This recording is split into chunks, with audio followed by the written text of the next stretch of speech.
सभी बच्चों का फिजिक्स ट्यूटोरियल 11 फाउंडेशन में हार्दिक स्वागत है। प्यारे बच्चों, पिछले वीडियो लेक्चर में हमने बात की थी बल द्वारा किए गए कार्य पर और कार्य से संबंधित कुछ प्रश्नों को हमने हल भी किया था, जिसमें मैंने आपको बताया था बल द्वारा किया गया कार्य होता है W बराबर FD cos थीटा।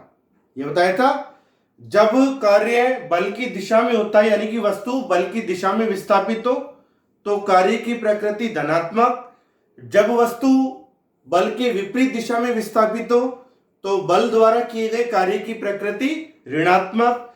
परंतु जब कोई वस्तु बल की दिशा के लंबवत विस्थापित होती है तो किया गया कार्य शून्य होता है। फिर हमने कार्य से संबंधित कुछ प्रश्नों पर भी बात की थी, उनको हल करके दिखाया था। फिर हमने कार्य तथा ऊष्मा के मध्य संबंध भी व्यक्त किया था और दोनों के मध्य संबंध होता है कार्य W समानुपाती ऊष्मा, इसे हम लिखते हैं H। जब समानुपाती को बराबर में बदलते हैं, एक नियतांक J से गुणा करते हैं, W बराबर आ जाता है J। यहां पर J क्या है? एक समानुपाती नियतांक है जिसे हम ऊष्मा का यांत्रिक तुल्यांक कहते हैं। इसका मान कितना होता है? 4.18 जूल पर कैलोरी, या इसका मान आप लगभग दे सकते हैं 4.2 जूल प्रति कैलोरी। ठीक है, जिसका अर्थ है कि 1 कैलोरी ऊष्मा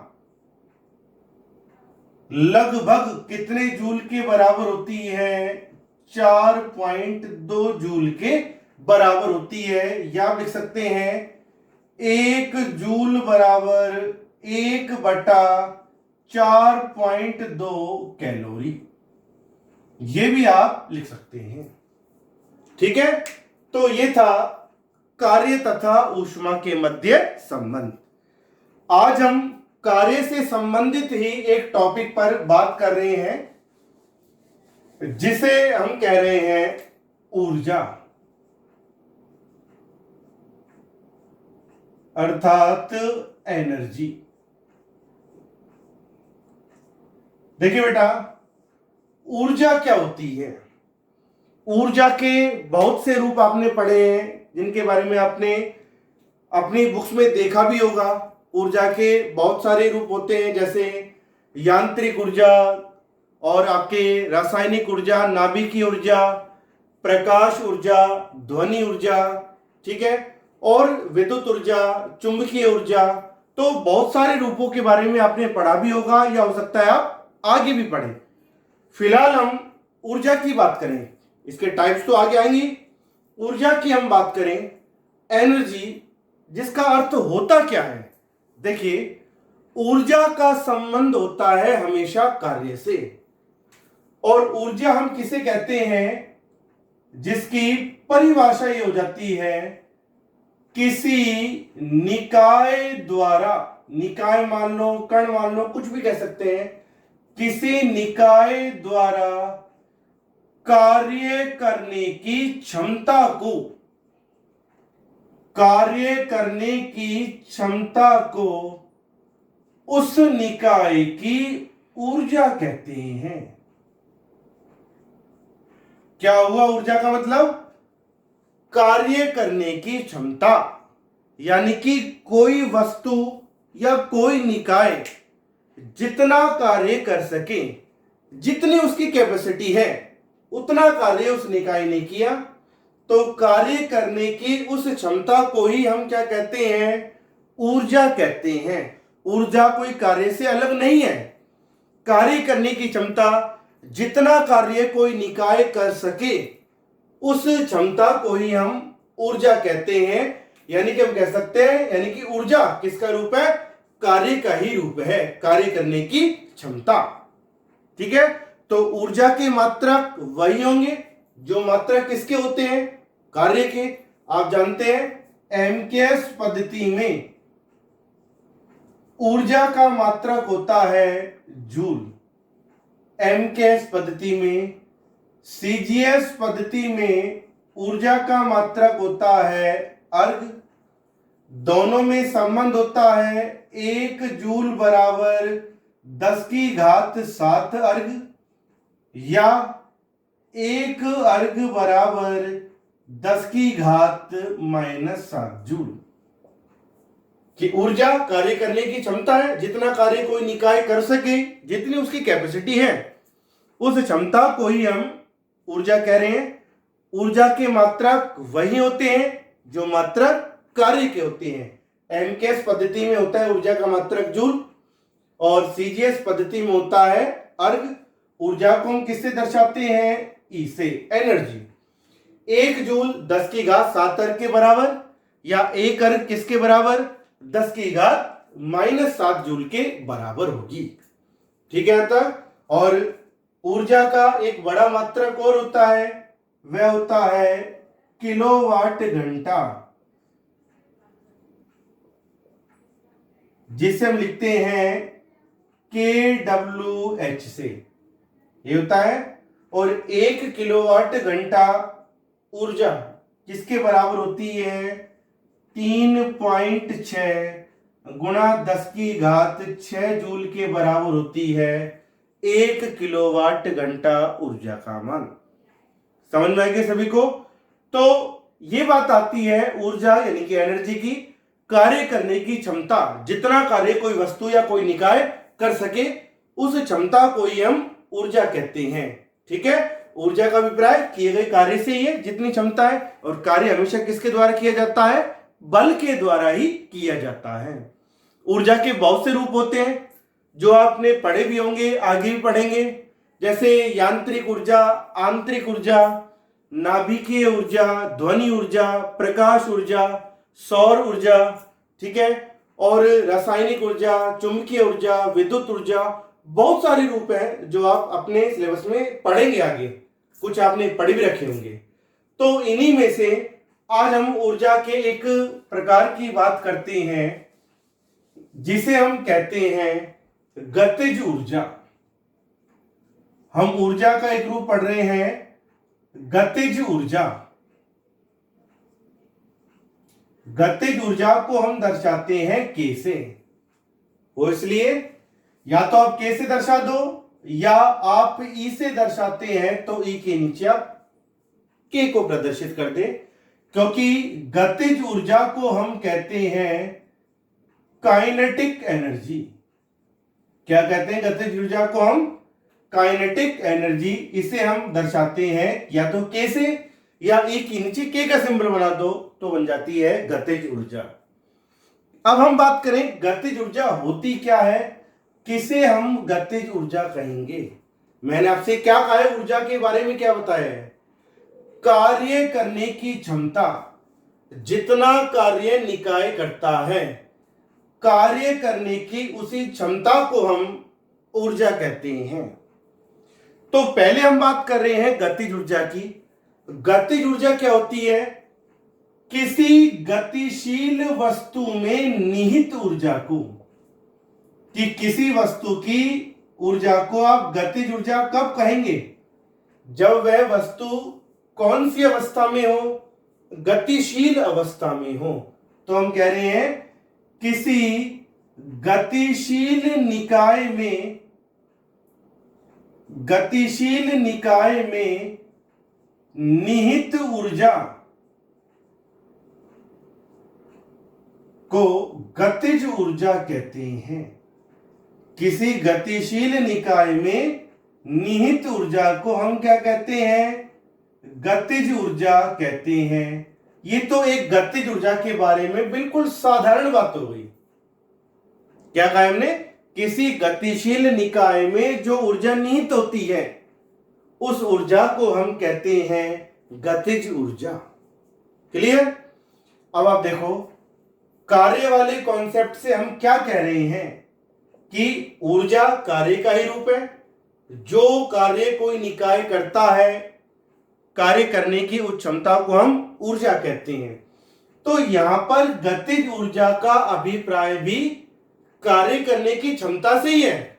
अर्थात किए गए कार्य से ही है गतिज ऊर्जा का अभिप्राय। पर कौन से कार्य से? जो वस्तु को कैसा बना दे? गतिशील बना दे।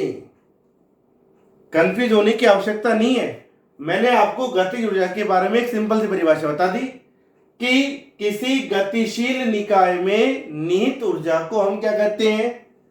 गतिज ऊर्जा कहते हैं। क्या कोई भी निकाय अपने आप ही गतिशील हो सकता है क्या? नहीं हो सकता। जैसे मान लो कोई निकाय एक जगह रखा हुआ है, स्थिर अवस्था में है, तो उस निकाय की गतिज ऊर्जा तो आपको तब मिलेगी ना जब वह निकाय कौन सी अवस्था में आएगा? गतिशील अवस्था में आएगा। क्या कोई निकाय जो कि एक जगह रखा गया है क्या अपने आप ही गतिशील हो जाएगा क्या? नहीं होगा। गतिशील कब होगा? जब उस निकाय पर क्या लगे? बल लगे, और बल द्वारा क्या हो? कार्य हो, और कार्य करने की वह क्षमता क्या कहलाएगी? ऊर्जा। कौन सी ऊर्जा? गतिज ऊर्जा। भाई गतिज ऊर्जा ऊर्जा का ही तो प्रकार है, और ऊर्जा के बारे में हमने क्या कहा है? कार्य करने की क्षमता। जितना कार्य निकाय कर सके उस क्षमता को हम क्या कह रहे हैं? ऊर्जा कह रहे हैं। तो गतिज ऊर्जा का मतलब हो गया निकाय पर किया गया कार्य, अर्थात कार्य करने की क्षमता।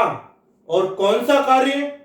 कार्य कब होगा? जब निकाय पर बल लगेगा, और वह बल क्या करे? निकाय को कौन सी अवस्था में ले आए? गतिशील अवस्था में ले आए। तो गतिज ऊर्जा की परिभाषा आप कार्य के पैटर्न के आधार पर किस प्रकार से देंगे? आप कह सकते हैं किसी निकाय को स्थिर अवस्था से गतिशील अवस्था, स्थिर अवस्था से गतिशील अवस्था में लाने में किया गया कार्य, गतिशील अवस्था में लाने में किया गया कार्य क्या कहलाता है? उस निकाय की गतिज ऊर्जा को दर्शाता है। काइनेटिक एनर्जी गतिज ऊर्जा को दर्शाता है। एक बार आप फिर से समझ ले, मैं रिपीट कर रहा हूं इस चीज को। आपने गतिज ऊर्जा के बारे में कह तो दिया कि किसी गतिशील निकाय में निहित ऊर्जा को हम क्या कर रहे हैं? गतिज ऊर्जा।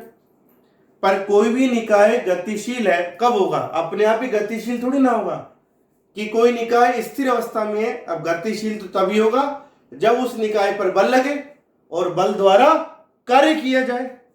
क्लियर?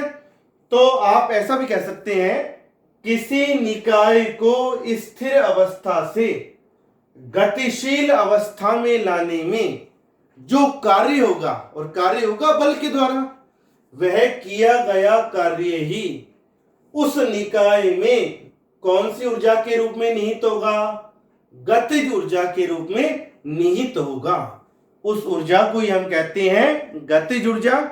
तो गतिज ऊर्जा कार्य का ही रूप है, और किस कार्य का रूप है? जो किसी निकाय को स्थिर अवस्था से गतिशील अवस्था तक लाने में किया जाता है। और आपने गतिज ऊर्जा का सूत्र भी पढ़ रखा होगा। क्या होती है गतिज ऊर्जा? K बराबर हाफ mv²। यही होती है गतिज ऊर्जा का सूत्र। K बराबर हाफ mv²। m होता है निकाय का द्रव्यमान, v होता है निकाय का वेग। यानी कि हम कह सकते हैं यदि m द्रव्यमान का निकाय v वेग से गतिशील हो तो उस निकाय में निहित गतिज ऊर्जा जो होती है वह कितनी होती है? K बराबर हाफ mv²। यही होती है गतिज ऊर्जा। अब ये गतिज ऊर्जा आती किस प्रकार से है वो मैं आपको बता रहा हूं। बस गतिज ऊर्जा का कॉन्सेप्ट ध्यान रखें। उस निकाय को स्थिर अवस्था से गतिशील अवस्था तक लाने में जो कार्य हम करते हैं, और कार्य के इस रूप को ही, कार्य करने की क्षमता को ही हम ऊर्जा कह रहे हैं। कौन सी ऊर्जा? गतिज ऊर्जा। तो इस पैटर्न को आप देखें कैसे मिल रहा है आपको। मान लीजिए कोई निकाय बिंदु ए पर रखा है और यह निकाय बिंदु ए पर कौन सी अवस्था में रखा है? विराम अवस्था में रखा है। हमें तो निकाय की गतिज ऊर्जा निकालनी है और गतिज ऊर्जा हमें कब मिलेगी? जब निकाय गतिशील होगा। और गतिशील कब होगा? जब हम निकाय पर बल लगाएं। तो विराम अवस्था में रखा है। हमने क्या करा? इस गतिशील निकाय इस विराम अवस्था में रखे कण को गतिशील बनाने के लिए इस कण पर बल लगाया। कितना बल लगाया? एक समान बल लगाया F। और जैसे ही कण पर एक समान बल F लगेगा तो कण क्या करेगा? गति करेगा। और जैसे मान लीजिए इस कण पर F बल लगता है तो ये कण गति करता है। और कितने वेग से गति करता है? v वेग से गति करता है। और v वेग से गति करता है तो A से लेकर मान लीजिए बिंदु B तक कण कितनी दूरी या कितना विस्थापन तय करता है? S दूरी या S विस्थापन तय करता है। फिर से समझिएगा मेरी बात को। हमें निकालनी है कण की गतिज ऊर्जा। गतिज ऊर्जा का मतलब कण को गतिशील बनाने में किया गया कार्य। इसके लिए हमने कण को बिंदु ए पर माना जो विराम अवस्था में रखा है। अब हमें इस कण की गतिज ऊर्जा निकालनी है। गतिज ऊर्जा तो तब मिलेगी जब कण गतिशील अवस्था में होगा। तो हमने क्या करा? इस कण को गतिशील बनाने के लिए इस कण पर F बल लगाया। और जैसे ही कण पर F बल लगाया तो कण मान लीजिए कितने वेग से गति कर रहा है? v वेग से अब गति करता है। और कुछ समय पश्चात बिंदु A से बिंदु B पर पहुंच जाता है। कितनी दूरी तक? S दूरी तक। कण कितना दूरी विस्थापन तय करता है एक निश्चित दिशा में? S। यही होगा। तो अब हमें यदि बात करें कण की गतिज ऊर्जा की तो आ जाती है गतिज ऊर्जा बराबर गतिज ऊर्जा कार्य करने की क्षमता।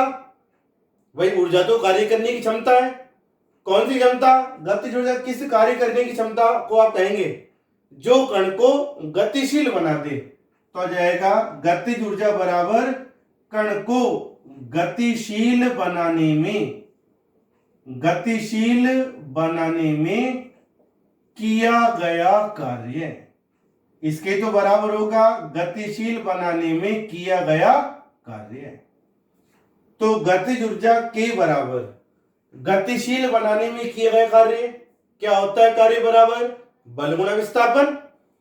तो कण पर आपने एक समान बल लगाया है F। और F बल लगाने पर जब कण v वेग से गति करने लगता है तो A से B तक कितना विस्थापन तय करता है? मान लीजिए S विस्थापन तय करता है। तो आ जाएगा K बराबर Fs। ये आ जाएगा बल गुणा विस्थापन। तो आ जाएगा K बराबर, अब F क्या है? कण पर लगने वाला बल क्या होता है? F बराबर ma। मान लीजिए इस कण का द्रव्यमान कितना है? m। और जैसे ही कण पर F बल लगता है तो कण की गति में कितना त्वरण उत्पन्न होता है? a त्वरण उत्पन्न होता है। क्योंकि बल लगने पर तो गति त्वरित होगी। तो F किसके बराबर होगा? ma के। गुणा में क्या जाएगा? s। इसको हमने क्या लिख दी? समीकरण 1। यही होगा गतिज ऊर्जा का मतलब कण को गतिशील बनाने में किया गया कार्य m गुणा a गुणा s। यहाँ पर m कण का द्रव्यमान है, a क्या है? जब कण पर हमने कण को गतिशील बनाने के लिए हमने कण पर F बल लगाया है तो कण की गति, कण त्वरित होगा तो कण की गति में त्वरण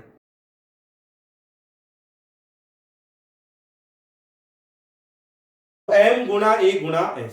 यही होगा। अब आप आगे कैसे हल करेंगे? आपने पढ़ रखे ना गति के समीकरण, एक समान त्वरित गति के समीकरण आपने पढ़े हुए हैं। एक समान त्वरित गति के समीकरण 3 समीकरण होते हैं। v बराबर u प्लस at, s बराबर ut plus half at square. ये समीकरण आपने पहले से पढ़ रखे हैं, पर आप 11 फाउंडेशन में भी इन समीकरण को दोबारा पढ़ेंगे इन पर हम विस्तार से चर्चा करेंगे, वो आगे करेंगे। s बराबर U T plus half A T square, और तीसरा समीकरण v स्क्वायर बराबर यू स्क्वायर प्लस 2as। ये पढ़ रखे हैं। यहां पर u क्या आता है? कण क्या? प्रारंभिक वेग। v क्या होता है? कण का अंतिम वेग। t क्या होता है? समय। s है कण द्वारा प्राप्त दूरी या विस्थापन। और a क्या होता है? कण की गति में एक समान त्वरण। और त्वरण एक समान कब होगा? जब कण पर लगने वाला बल भी कैसा हो? एक समान हो। ठीक है, तो हम यहां पर गति के तीसरे समीकरण का उपयोग करते हैं। क्या है गति का तृतीय समीकरण? v स्क्वायर बराबर यू स्क्वायर प्लस 2as। अब यहां पर ध्यान दो, u प्रारंभिक वेग। प्रारंभिक कण कैसी अवस्था में था? विराम अवस्था में। तो प्रारंभिक वेग कितना हुआ? 0 प्लस 2 कण की गति में त्वरण कितना उत्पन्न हुआ है? एक समान है, क्योंकि बल भी हमने एक समान ही लगाया है। कण कितना दूरी विस्थापन तय कर रहा है? ए से बी तक s। और प्रारंभ में तो कण विराम अवस्था में था, और जब कण पर बल लगा है F बल, तो कण जब A से B पर पहुंचा है तो अंतिम वेग कितना है कण का? v। तो 0 घटा दो तो आ जाएगा इससे v स्क्वायर बराबर 2as। तो s किसके बराबर होगा? v स्क्वायर बटा 2a। मिल गया s का मान।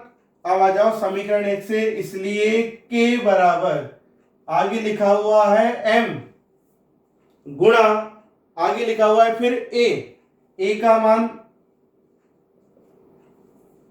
फिर आ जाता है s का मान आप निकाल चुके। क्या है s का मान? v स्क्वायर बटा 2a। क्या होगा? a से a कैंसिल हो जाएगा, तो k बराबर 1/2 mv स्क्वायर। क्या हो जाता है? k बराबर हाफ mv स्क्वायर। मिल गया आपको सूत्र। तो हमने सबसे पहले कण की गतिज ऊर्जा निकाली। क्या कहता है गतिज ऊर्जा का सिद्धांत? किया गया कार्य जो कण को गतिशील बनाने में होता है, उस कार्य को हमने निकाला।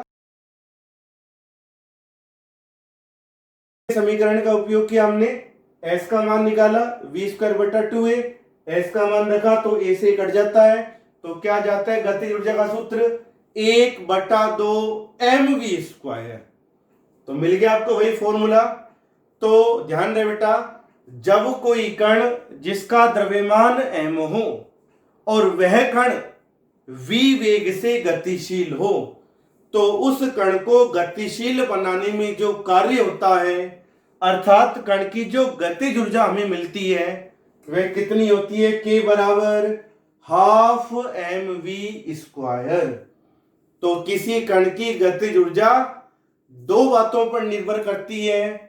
सबसे पहला कण के द्रव्यमान पर, और दूसरा कण के वेग पर। ठीक है, k बराबर हाफ mv स्क्वायर। समझ में गया? गतिज ऊर्जा द्रव्यमान m और कण के वेग दो चीजों पर निर्भर करती है। क्लियर? अब हम द्रव्यमान और वेग पर दो कणों की गतिज ऊर्जाओं का तुलनात्मक अध्ययन करें। तो मान लीजिए मैं आपसे कह दूं, एक कण जिसका द्रव्यमान तो है m1, और यह कण कितने वेग से गति कर रहा है? v1 वेग से। तो कण की गतिज ऊर्जा होगी k1 बराबर हाफ m1 v1 स्क्वायर। समीकरण 1।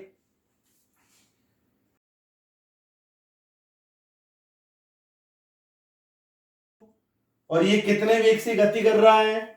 v2 वेग से गति कर रहा है। तो इस दूसरे कण की गतिज ऊर्जा होगी k2 बराबर हाफ m2 v2 स्क्वायर। समीकरण 2। देखिए, एक कण जिसका द्रव्यमान है m1, वेग है v1, तो गतिज ऊर्जा होगी k1 बराबर हाफ m1 v1 स्क्वायर। यही होगी। दूसरा कण जिसका द्रव्यमान है m2, वेग है v2, तो उसकी गतिज ऊर्जा क्या होगी? k2 बराबर हाफ m2 v2 स्क्वायर। यही होगी।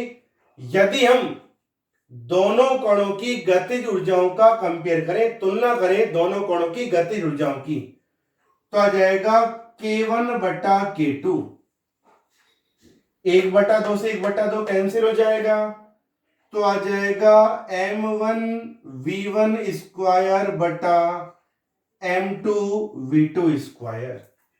यही होगा कि जब दो कण जिनके द्रव्यमान M1 और M2 हो, जिनके वेग हो V1 और V2, तो उन कणों की गतिज ऊर्जाओं का अनुपात होगा M1V1 स्क्वायर M2V2 स्क्वायर। यही होगा।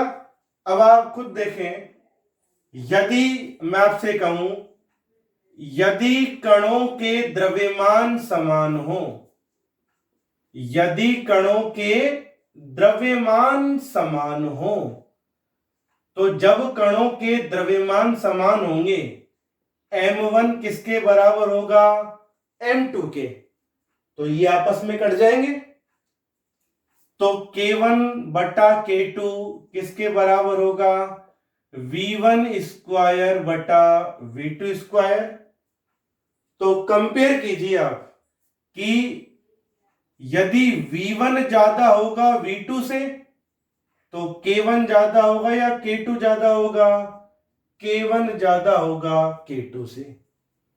क्लियर? तो जब समान द्रव्यमान के दो कण गतिशील अवस्था में हो, तो उन गतिशील कणों में किस कण की गतिज ऊर्जा ज्यादा होगी?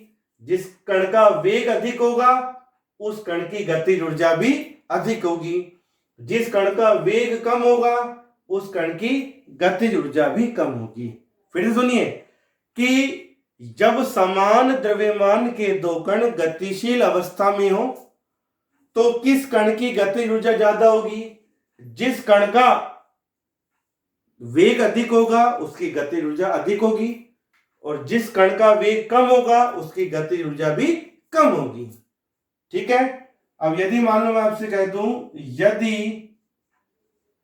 कणों के वेग समान हो, पहले हमने द्रव्यमान को समान माना, अब हम किसे समान मान रहे हैं? वेग समान हो, V1 किसके बराबर हो? V2 के। तो जब वेग समान होंगे तो V1 स्क्वायर V2 स्क्वायर ये कैंसिल हो जाएंगे, तो K1 किसके बराबर होगा? K1 बटा K2 किसके बराबर होगा? M1 बटा M2। यही होगा। अब मान लो मैं आपसे कह दूं कि यदि M1 ज्यादा है M2 से, M1 ज्यादा है M2 से, तो